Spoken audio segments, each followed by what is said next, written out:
আসসালামু আলাইকুম সবাইকে। কোরবানি শেষ হয়েছে অনেক দিন হলো। এই ভিডিওটা কোরবানি ঈদের আগে করা হয়েছিল, জাস্ট 1 কি 2 দিন আগে। এরকম ঈদের আগে রাস্তায় গরু ছাগল দেখার জন্য বের হতে খুব ভালো লাগে। এরকম বাসার সামনে অথবা রাস্তায় অনেক গরু ছাগল এরকম কিনে বেঁধে রাখা হয়।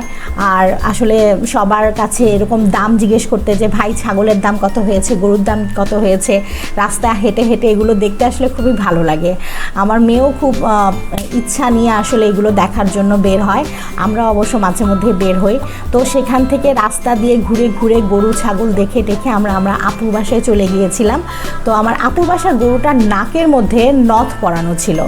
তো জানতে পারলাম যেটা মেবি গরুর যেই সব গরুগুলো একটু পাগলাটে টাইপের হয় তাদের নাকের মধ্যে নাকি এরকম নথ পরিয়ে রাখে। তো এরকম গরু দেখে আমার বোনের ছেলে আর আমার মেয়ে দুজন গরুকে আদর করতে করতে তো পাগল হয়ে যাচ্ছিল। তো যাই হোক, ভালোই লাগছিল তখন। পরে আরও অনেক ভিডিও দেখার আমন্ত্রণ রইল।